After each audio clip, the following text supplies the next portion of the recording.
I utilize logic, intellect, and magic to methodically atomize, vivisect, analyze, examine, study, scrutinize, and extract an essence of reality from a fog of illusion and confusion. You can find me on Studio B every Thursday at 1700 hours Pacific Time. That's 8 p.m. Eastern. No topic taboo, no subject too strange. I strive to take a neutral standpoint during the dissection of the topic at hand. That's Reality Extraction with Mr. Rowe on Revolution Radio.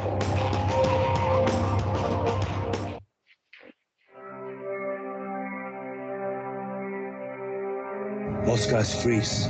That's your cerebral cortex looking for an answer it doesn't have. See? Even your brain knows you're screwed. The blood is filling with adrenaline right now, whether you know it or not. Your heart's beating faster. It's getting a little harder to breathe. The neurobiological system is telling it to run, but your knees are too weak to move. Fear is not real. The only place that fear can exist is in our thoughts of the future. It is a product of our imagination, causing us to fear things that do not at present and may not ever exist. That is near insanity. Do not misunderstand me. Danger is very real, but fear is a choice. We are all telling ourselves a story. You're listening to Revolution Radio at freedomslips.com. 100% listener-supported radio. Reporting to danger, unafraid, right here, where information never sleeps. Revolution Radio!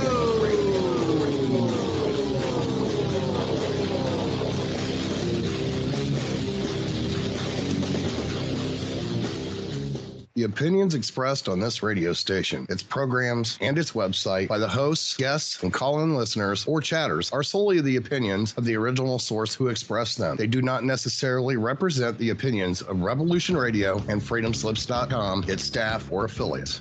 You're listening to Revolution Radio, freedomslips.com, 100% listener-supported radio, and now we return you to your host.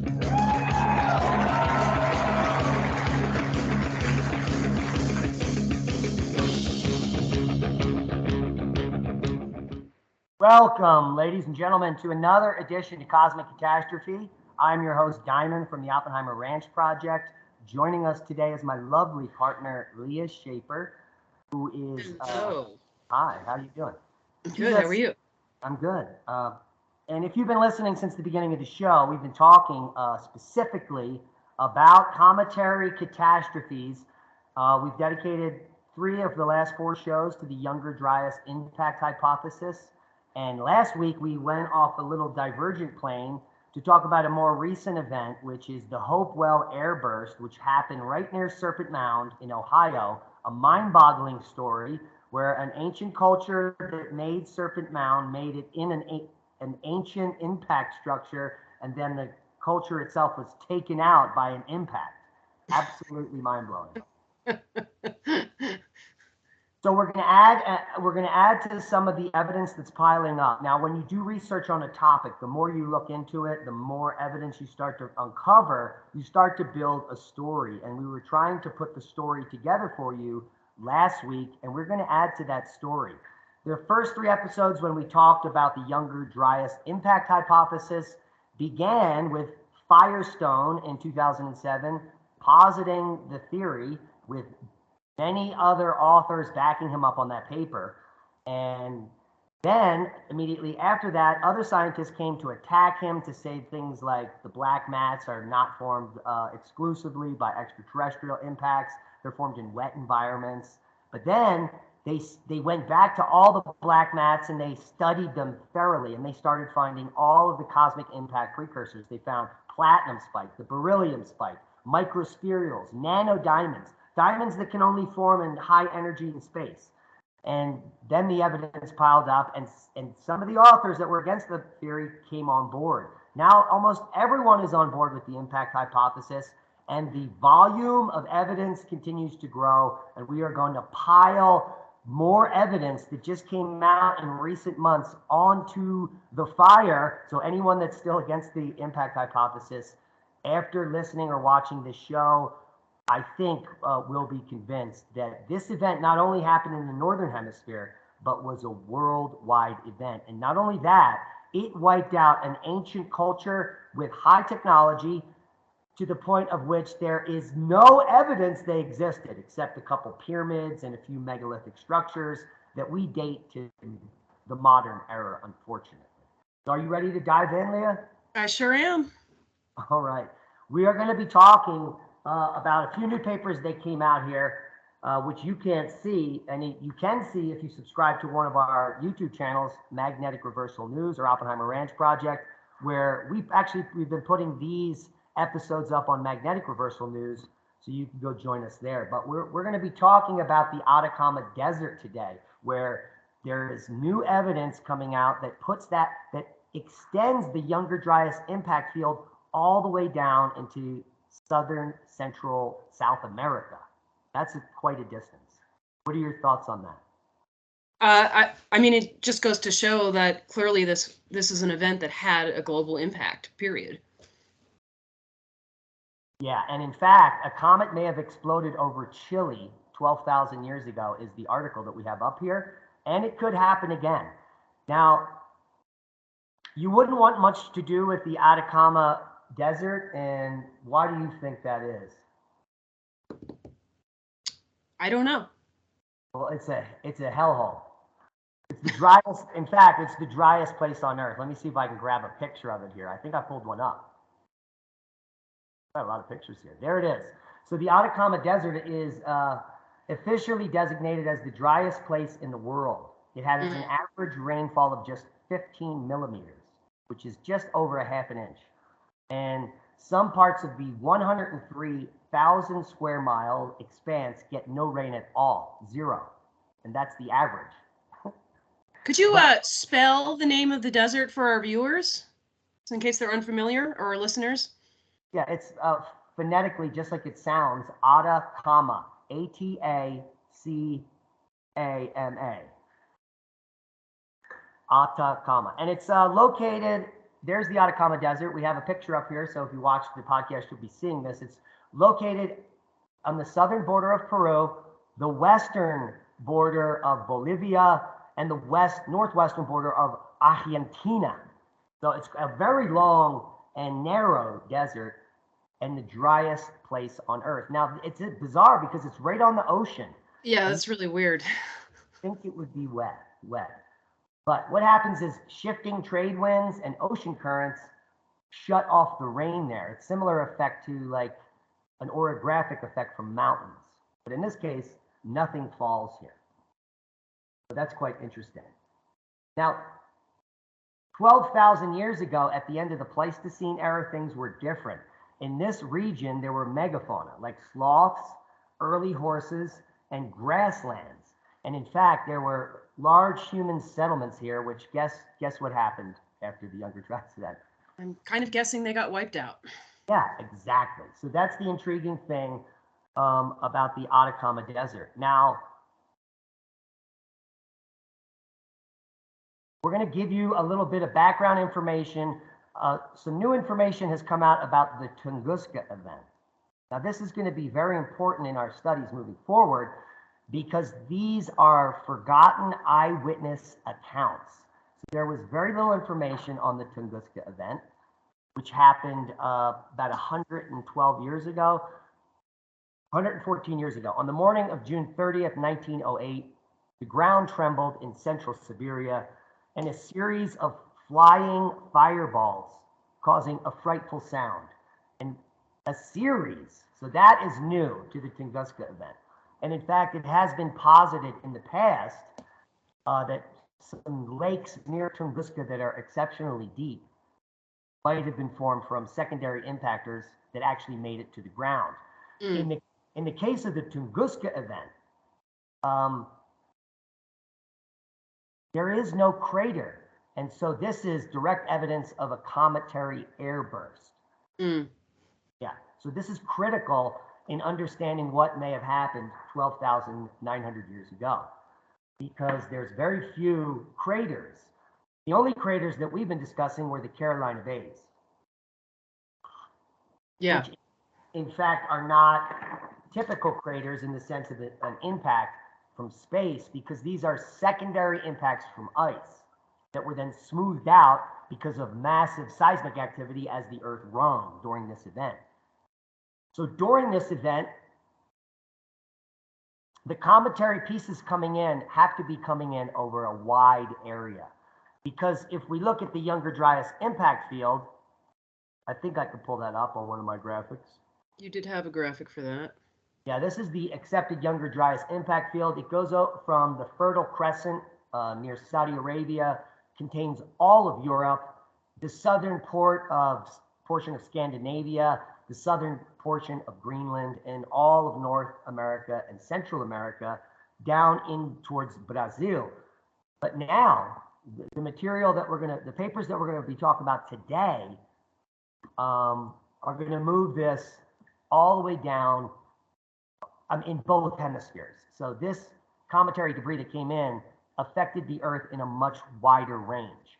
And I think the further we look into this, the range is only going to increase in the next few years as more papers come out. Want to comment? I'm currently just very intrigued by the photograph on this paper of a glass field. Very interesting. Yeah, so let's break it down, what they found in the Atacama Desert and how fantastic it actually is. And then we'll go into some big picture like Gobekli Tepe. And then next week, we're going to be talking about a similar glass field as we're going to talk about today in the Atacama Desert that's actually over near Egypt in Africa, where there was once a civilization that probably built the pyramids before 12,900 years ago, and they were literally vaporized off the face of the earth, and there's not a shred of evidence left except those pyramids, which is kind of mind-blowing. So here we're looking at another picture of the Atacama Desert. It literally looks like a different planet. Yeah. And so they found the glass in multiple areas over hundreds of miles. You can see the graphic here.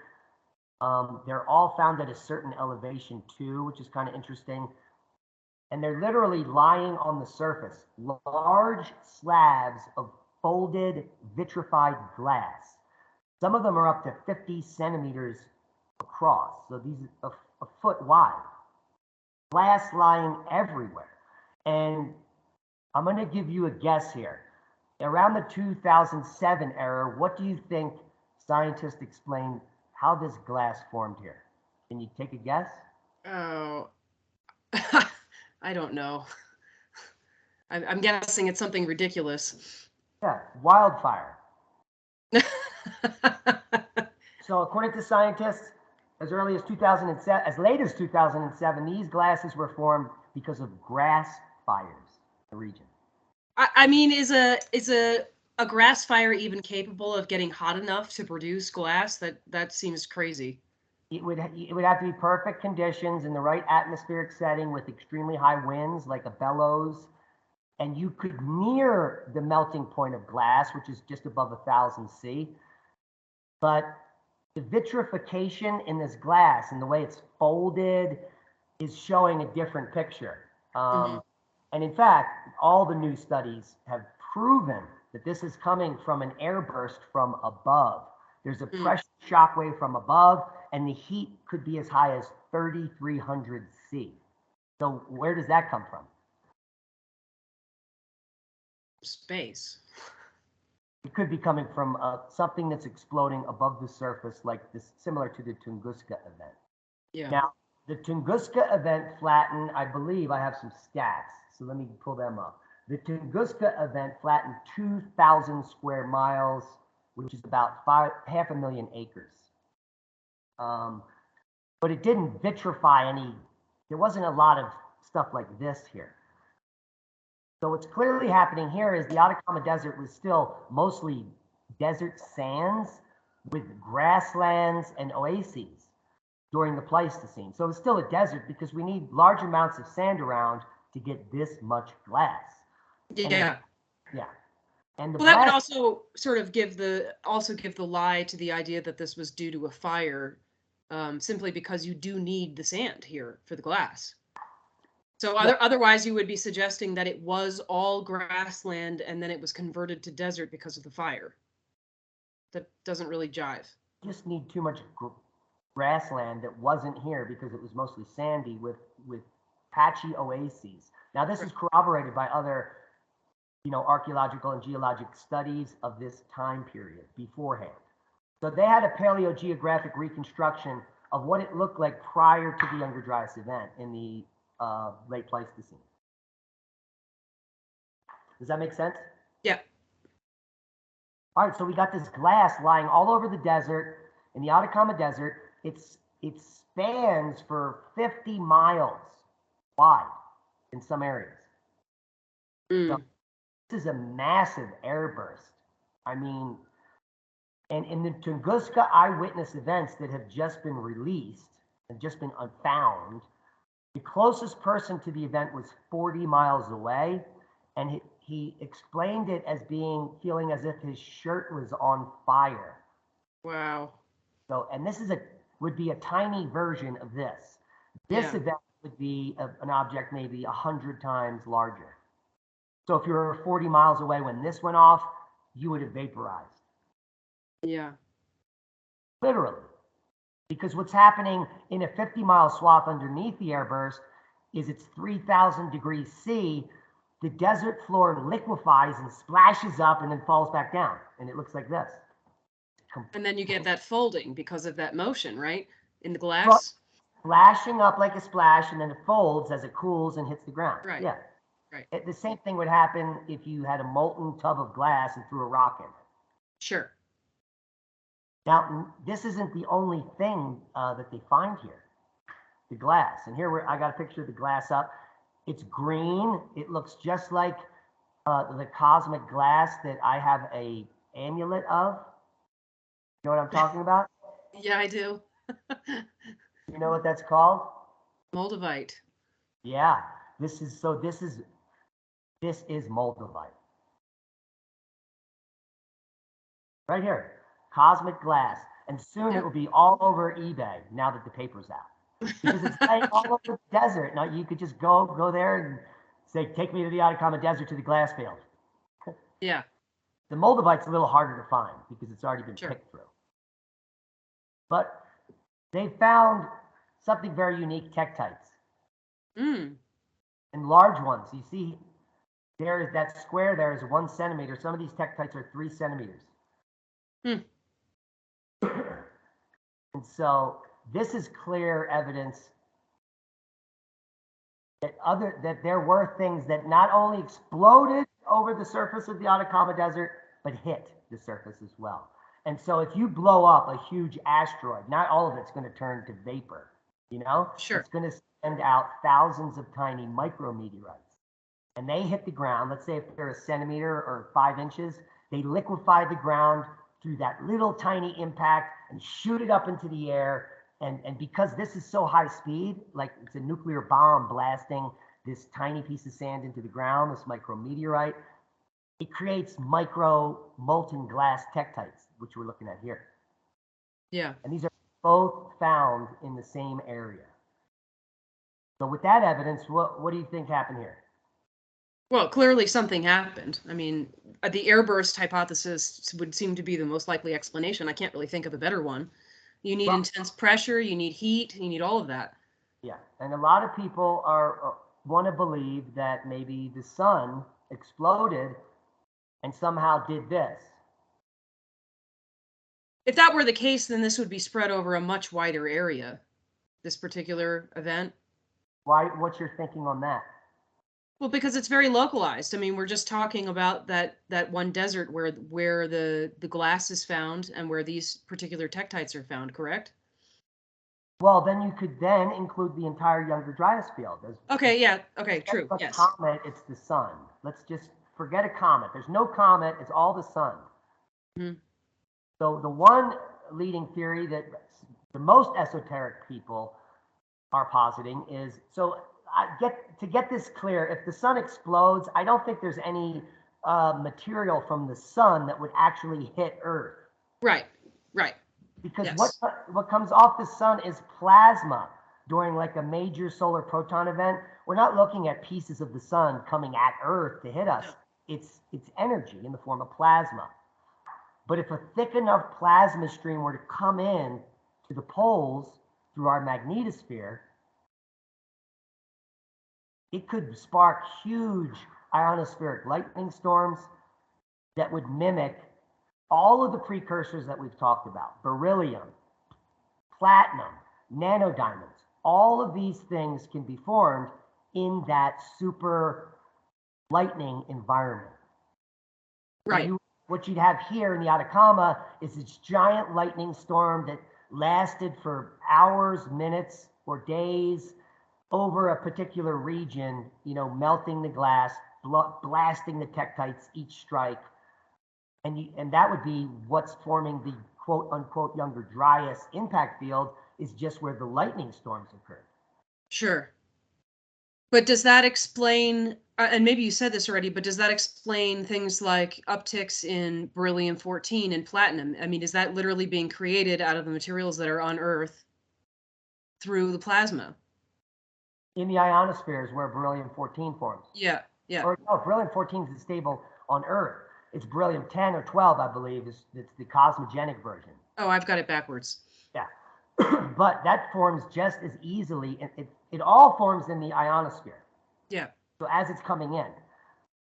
Yeah. So, and if we have this type of massive lightning on a scale that is unimaginable, like the thunderbolts of the gods, we could literally have these lightning storms after the proton event lasting for days or weeks, forming what appeared to be an impact field. And it would be an easier explanation for mass extinctions because everything would just die instantly. Right.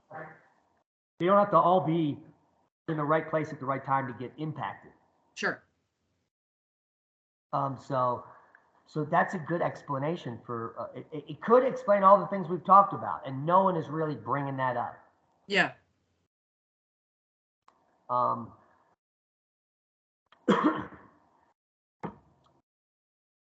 So here, let me read this abstract that is one of the earlier ones that is against the Atacama Desert. It says the Younger Dryas impact hypothesis contends that an extraterrestrial object exploded over North America at 12.9, initiating the Younger Dryas cooling event. Now, why would there be a cooling event? Well, because you're releasing a lot of material into the atmosphere that's going to block rays from the sun, for one. Yeah, in fact, they refer to it here as a mini ice age, I think. The extinction of many North American megafauna and the demise of the Clovis archaeological culture. Now, we've talked about that. The culture didn't go anywhere. They just changed technology. If you look at a Folsom point, it's clearly a Clovis point with just a longer flute. The culture changed due to changing conditions. And there's not a single archaeological paper that says that Clovis and Folsom are related, and I don't know why. Well, it's really ridiculous when that happens in the literature, because it's not like you have one group of people that just disappear into thin air and then another one just appears out of thin air. Like, clearly it doesn't work like that. Yeah. All right. Yeah. So, yeah. Although the exact nature and location of the proposed impact or explosion remain unclear, alleged evidence for the fallout comes from multiple sites across North America and a site in Belgium. And at 6 of the 10 original sites, excluding the Carolina Bays, but we can include them, there are elevated concentrations of various impact markers. And they were all found in association with black mats, 8 to the onset of the Younger Dryas at 12.9.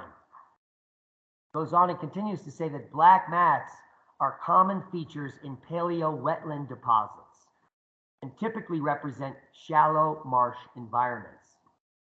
And in this study, they investigated black mats ranging in age from 6 to more than 40,000 kiloyears in the southwestern US and the Atacama Desert in northwest Chile. And what they found, guess what they found?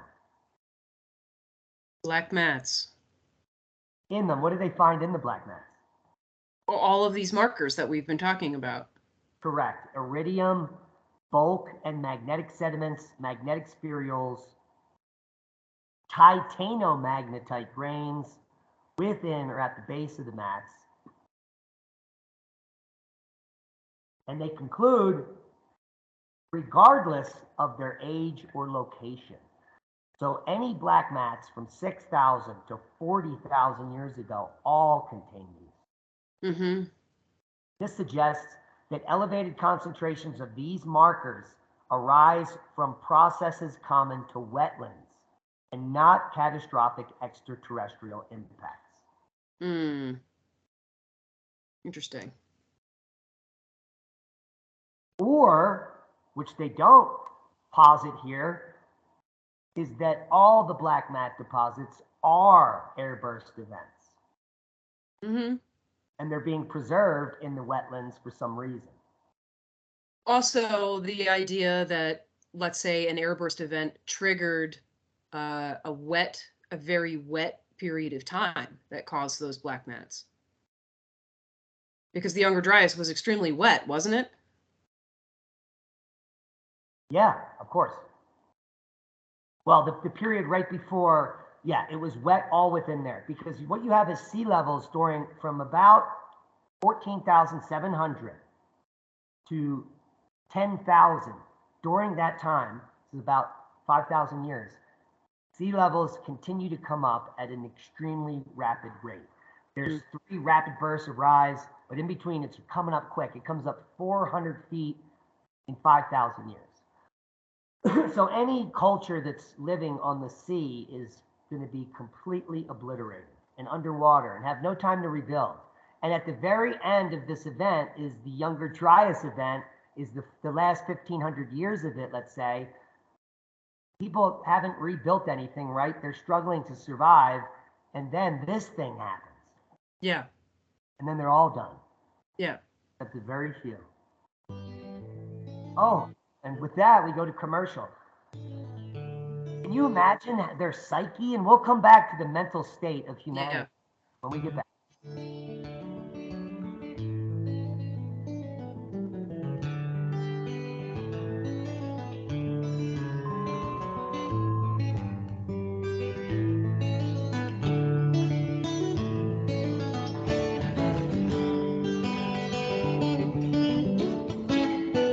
Listen to Revolution Radio at freedomslips.com. We'll be right back after this message.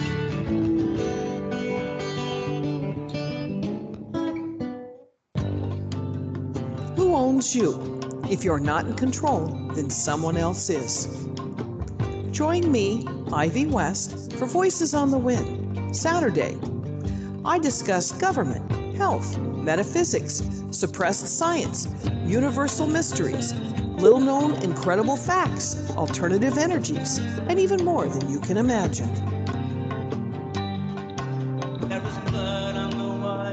Won't you join us on Revolution Radio Saturdays for Voices on the Wind with me, Ivy West.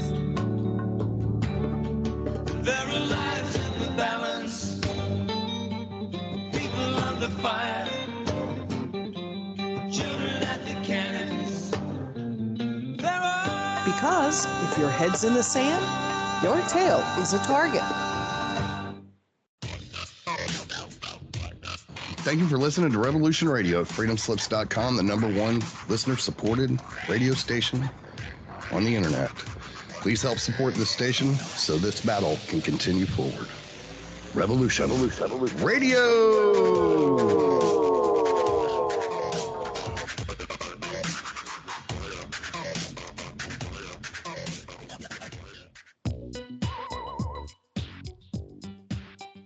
Join me on the Brian Rouge Show on Revolution Radio, Eastern Standard Time, every Tuesday night from 6 to 8. We talk about the 4 most vital things, in my view, affecting all of humanity.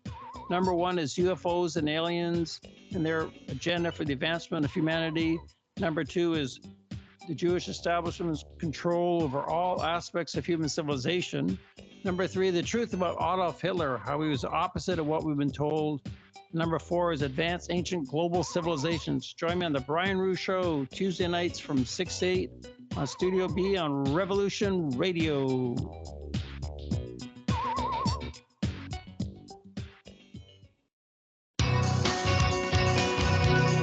Thank you for listening to Revolution Radio at freedomslips.com. Any commercial advertising you may hear in this program is of the sole discretion and benefit of the host of whose program you are listening to. Revolution Radio does not endorse any commercial products, nor does it accept monetary compensation for on-air advertising of commercial products, nor will it ever. We are and shall remain 100% listener supported. Any product advertising on this program are considered used at higher risk, and Revolution Radio shall not be held liable for any claims or damages received from any product advertised within this program. Revolution Radio, where information never sleeps.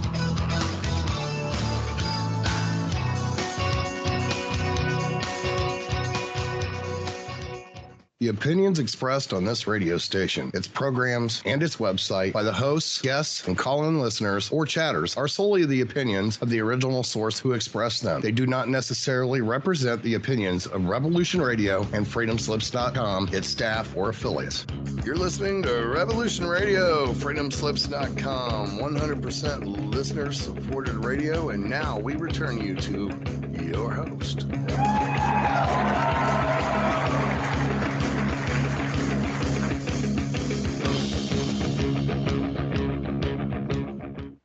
And we're back with the second half of Cosmic Catastrophe. And when we left you, we were talking about the psyche of humanity during this event. So did you have a minute to think about it? Yeah, I was just thinking about, you've you've been living through some difficult conditions, doing your best to survive. Of course, you're hoping it gets better. And then whatever this Younger Dryas event happens, and it's like it's all over. It just seems so fruitless. Yeah. Yeah, everything is over. But is it over? Because not entirely.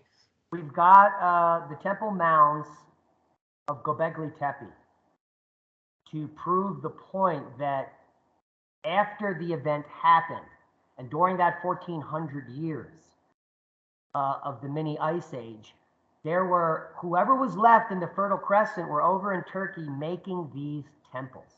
They were making hundreds of astronomical temples with bas reliefs, detailed information.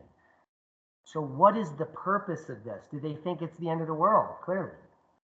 Yeah, it's hard not to think that this is a warning for future generations, especially knowing that Gobekli Tepe was buried on purpose, and that's very evident. So is this a description of what was coming to future generations in a cyclical manner? Yeah, and do we need to hurry up and decipher this? Right. Because if we look at the geologic record, we're going to come to a little synopsis at the end of the show on what I think is going on here with all this evidence piling up. I think that cometary airbursts are far more likely than not, and they're happening on Earth all the time, with a periodicity of about 1,000 or 2,000 years. Large ones that affect whole communities like the Hopewell, because that airburst was just 1,600 years ago. Yeah. And then we witnessed in our lifetime 2 airbursts in Russia. Now, luckily, they didn't blow up a whole city, but if that was over Chicago and a little bigger, we would have a different world today. And I think that we've forgotten what this means. Now, let me get back to the geology. The Younger Dryas event is not a cyclic recurring event. There's no evidence in the geologic record of it being, in fact, what was happening was the normal 104,000 year ice age cycle. We were coming out of it during the Bowling Alarod, and then this catastrophe occurred. This catastrophe is so significant that in order to find a similar event, you have to go back to the Cretaceous Tertiary boundary and the extinction of the dinosaurs. Yeah. So this is clearly not a normal thing. And these people knew it wasn't a normal thing. And that's why we have Gobekli Tepe. Yeah. That's how important this was. And the weird part is that these pillars at Gobekli Tepe have the same hands that the Moai had that were excavated by Thor Heyerdahl. And these aren't all the Moai. These are just the 12 full-size basaltic Moai. The rest of the Moai are made with easily carved tuff, and they were made by the recent race that went extinct there. But they didn't make these basaltic Moai because the quarry for these Moai is now under 100 feet of water off the coast of Easter Island, which means they were quarried and carved before 14,700 years ago. Yeah. That's what that means. And that the global civilization was destroyed during the Younger Dryas event, and these monuments are a warning. And or let's say it's their Encyclopedia Britannica of who they were, what they were, because they didn't want to lose it. Yeah, it really does seem like a way of storing knowledge in some way. Yeah, because when I say things like these natives had no written language, people get angry because they did have a written language, just not the way we think of it. You know, right. It's more pictorial, and I don't mean that in the sense of glyphs, but it's more about shapes and images than it is about letters or glyphs. Well, yeah, and if you watch some of the 2 episodes we put up on Sacred Geography, our new channel on YouTube, The Code by Carl Monk, which came out in 1994, will blow your mind. Not only do we have 3-dimensional mound builders like Serpent Mound and other mounds in the United States that have deep meanings on their shapes alone, but if you start to measure the dimensions and do some of his mathematics, they link their sites to a global grid. They knew about longitude and latitude. They knew where the Great Pyramid was when they were building the mounds in Cahokia. How is that possible? Right. Well, and how is it that you have groups of people all over the world spending quite a lot of energy building things like this that, you know, we don't know what they're for, except we can only presume that there's some sort of knowledge store. I mean, there's clearly a reason for this. This is not to kill time. Right, and they're not building homes and palaces. They're only building these monolithic shrines of information, totem poles. We call them totem poles for the Native Americans.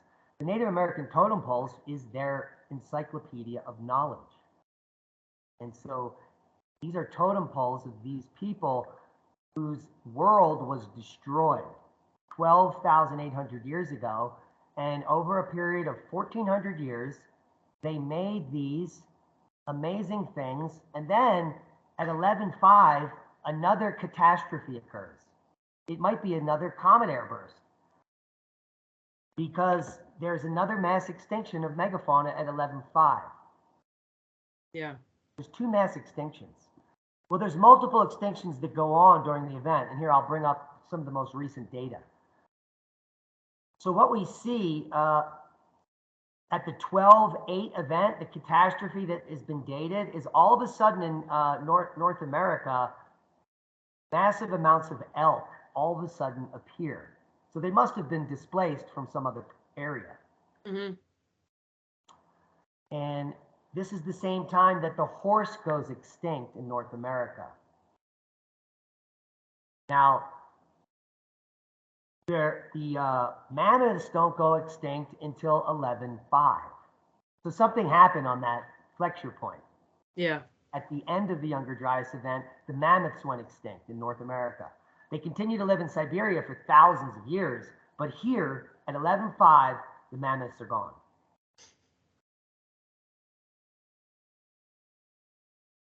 And you can see here that the end of the Clovis and the beginning of humans. What is? It's really weird. That is really strange. Yeah. So there's clearly 2 different events that occur. The 12.8 event affects the world greatly. And they think they spent all this time building Gobekli Tepe and the Easter Island Moai to preserve that information and many other structures. And then at 11:05, something happens, and most of the people left on Earth get wiped out again. Yeah. Because the Folsom culture, remember, only exists from 12:08 to 11:05. Yeah. So they were the leftover Clovis, and then they really get hammered at 11:05 again. Tough times. And then that awesome bifacial fluted technology is gone at 11:05. Yeah. There is no more. It's kind of like everything after that looks kind of eh. And it looks unrelated to Yeah. those points as well. Yep, they don't look that related at all. Yeah. Well, and there is a whole different group of fauna on Earth, so that can definitely explain the new technology need. Because there's, after these two massive events, the cooling event, the mini ice age, the cometary impact, and whatever caused the planet to warm again at 11:05, literally destroyed all of humanity. Yeah. And left And us, all of that knowledge was lost. or was temporarily, at least. Or was it? I'm going to drop a bomb at the end of this podcast about ancient technology and some companies that have been working to figure out what it is we've lost. And I think they've come to some amazing conclusions. I shared this with you the other night. Mm-hmm. And so some groups in hiding have been working using sacred geometry to create motors and machines that are almost 100% efficient. And they've even uncovered cymatics where they can move very heavy objects using sound alone. Recovered knowledge, perhaps. Yeah, and once this is revealed to the public in short order, coming up soon, then we're going to have a whole different field of science, because we will now have archaeologists that can then now unravel how they were using the technology to build pyramids.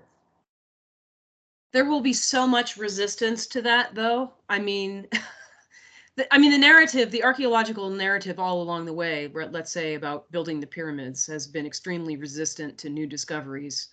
I mean, this is kind of normal in science, right? And we described it talking about the impact hypothesis, where there's tons of resistance, and then the evidence starts to build up and people start to see where it makes sense. And it's no different for archaeology, except that archaeology has been extremely stubborn, it seems, to acknowledge things that appear to be high technology, but we're still saying that, let's say, the Egyptians are people that only had bronze tools. Well, and it's the simple Occam's razor denialism there is the Egyptians didn't build the pyramids. Right. But yet no one will admit to that. Right. Yeah, the resistance is kind of epic. So when this technology surfaces, I think there'll be a lot of resistance on the scale of the global elites. I don't think they're going to like this technology, and because it destroys the profit margins. And then it'll be similar for the archaeological world, accepting that perhaps this is a kind of technology that people used to build megalithic structures. It would be a much better explanation than anything else we've come up with. Yeah, and those cut marks, like what, they must have had giant saws as well. I mean, they had giant practical tools. Mm-hmm. And a lot of people, and if you listen to Randall Carlson explain in some of his older podcasts on just what happens, just think about what's happening during this entire time frame when these monoliths are being built. And Gobekli Tepe is the highest place you can get above sea level on the highest hill. So these people were practically putting this where it was the safest, the furthest from the ocean, because they were scared of the ocean at this point. They were scared of everything. So let's just find the only place that hasn't been affected by the catastrophe, and we'll find a high hill, and that's where we'll put our Library of Alexandria, so to speak. It's also the easiest place to find, incidentally, which is... Yeah, but we didn't find it for 11,500 years. Well, we're kind of dumb, apparently. And I guarantee the hills all around this area, if all the rest of humanity converged on this place for this purpose, let's say, over that 1,400-year dark age, and they were making these temples, we would have been working together. And there are lots of these in this area because they would have made it their life's work to preserve this information, which we still don't know what it means. Right. And as you pointed out, the similarities, let's say, between the Easter Island Moai and Gobekli Tepe with the carved hands and even the hats. The hats are just like the tops of the columns. Yeah, exactly. Exactly. So that had some kind of special significance. Yeah. But more importantly here, this is like pillar 12 or whatever on the left. One of the most famous Gobekli Tepe pillars has the handbag across the top. Yeah. It also has there's also H blocks here, which are found at Pumapunku, thousands of miles away on the other side of the earth. You know, the thing that always drives me crazy about, let's say, Gobekli Tepe and sites like it is that it appears as if it was built knowing that a catastrophe was coming. How did that happen? You know, if the younger Dryas associated catastrophes are not cyclical, then it bothers me. Well, no, because they're clearly being built after 12/9. The big event is 12/9.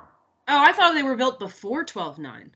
No, that main circle we're looking at there is dated at 11/5, which is the end. Oh, okay, that changes things quite a bit. Yeah, so it's dated and buried at 11/5, right when everybody goes away. So they knew the end was nigh. Yeah. Dryas event happens, and for 1400 years they're building these shrines around the world, and then they bury them right before the extinction at 11/5. Crazy. Yeah. Well, also you have so many fewer people available to you at that point. Yeah, because during this whole time, sea level's coming up and up and up. So every city, every village on Earth is gone. Yeah. Because back then, it's estimated 99% of humanity lived at or near sea level. I mean, that's extraordinary in and of itself to think about people who have been through these catastrophes, and instead of being entirely focused on their day-to-day survival, they're able to do things like this. This is their daily survival. Sure. Let's see some of this imagery.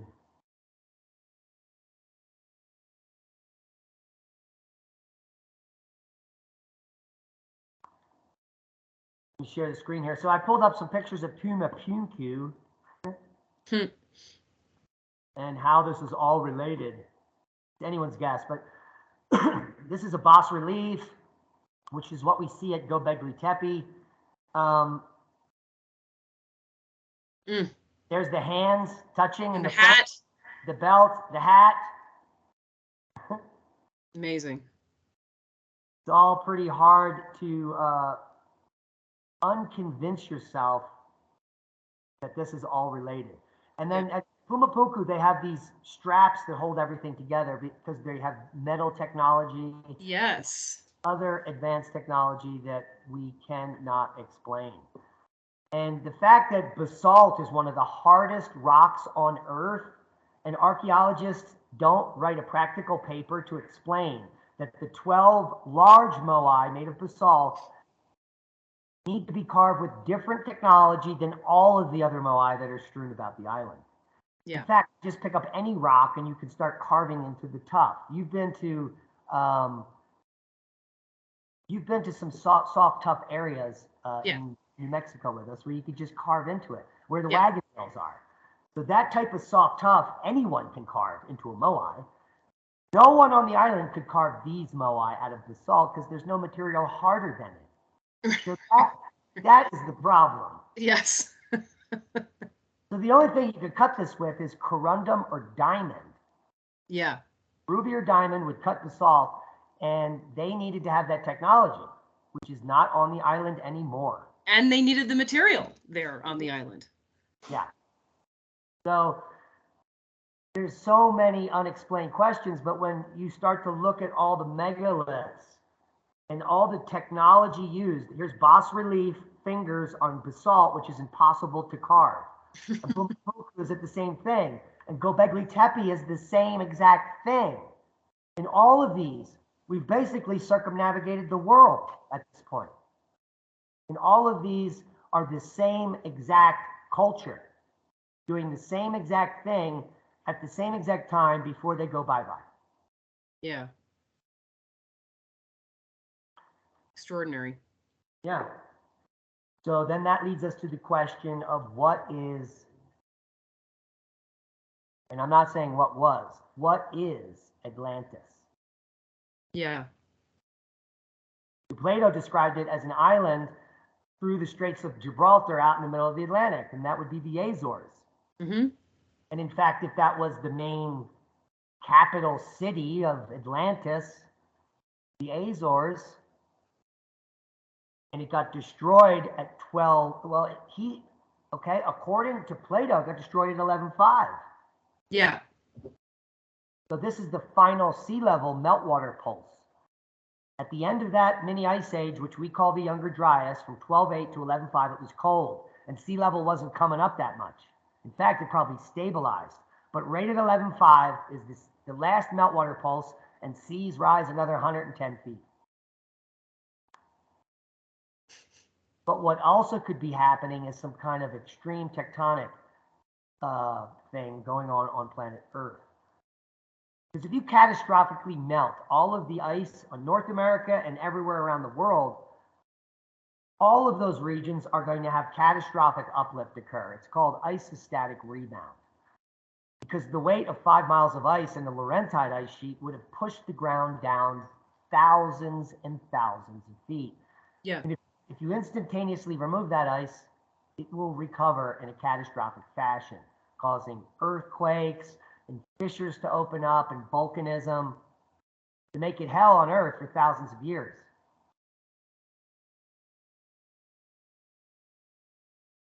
Yeah. And so right at the end, they bury Gobekli Tepe. Hundreds, not just the one circle. There's hundreds of circles up there, just like this one, hundreds of them. Maybe they and just on that hill. So there are other hills with similar features that have not even been excavated. The amount of work involved just in burying these is extraordinary. Well, not if you have if you can chant and all the stones are picking themselves up one at a time. Right. Right? Right. There's lots of evidence that Egyptian priests used chants to move things. Yeah. So if they had that technology, so did these people. So did the people on Easter Island that were moving, 80-ton moai. The 12 basalt moai weigh ridiculous amounts of weight. Yeah. The other ones aren't that heavy. And a few people can move them with ropes. And that's how the natives did that. They didn't do it with the 12 basaltic moai that are buried 45 feet in silt. Yeah. So they're supposed to be like from 1200 AD.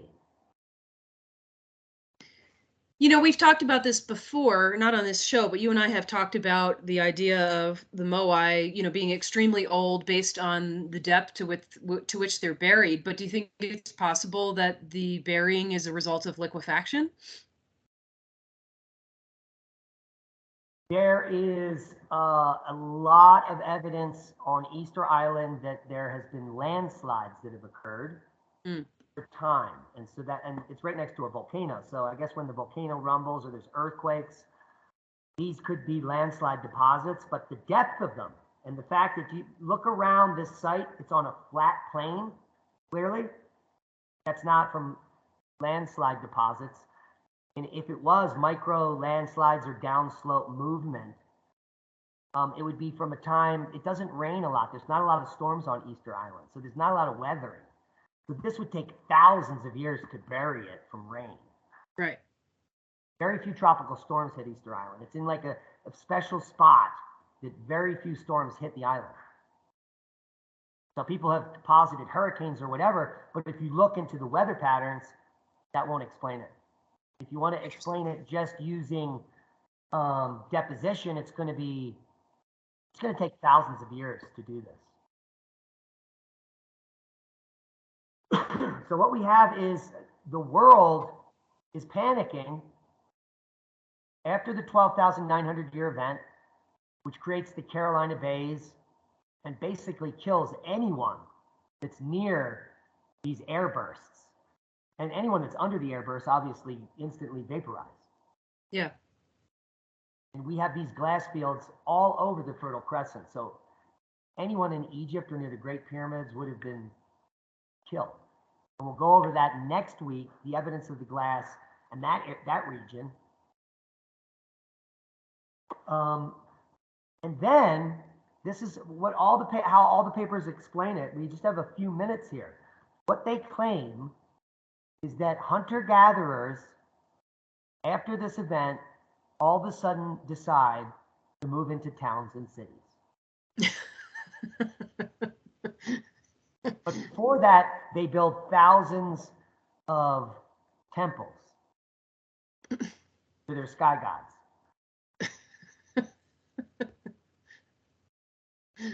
It's hilarious. Yeah. And I think just based on the bas relief here at Gobekli Tepe, the fact that the fingers, the belts,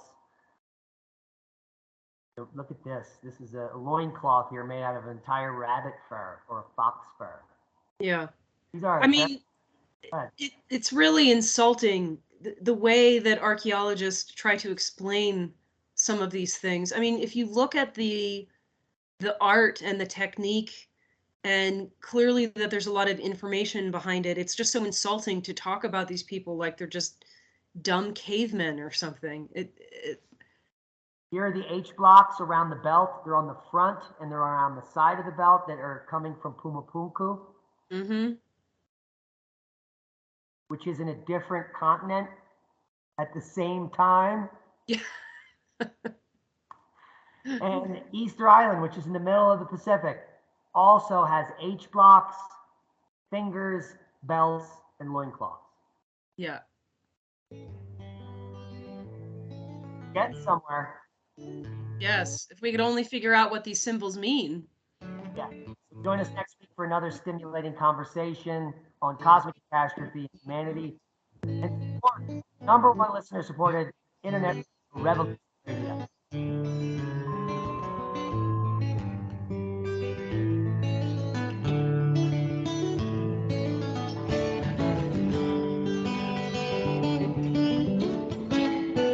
Listen to Revolution Radio at freedomslips.com, and we'll be right back after this message.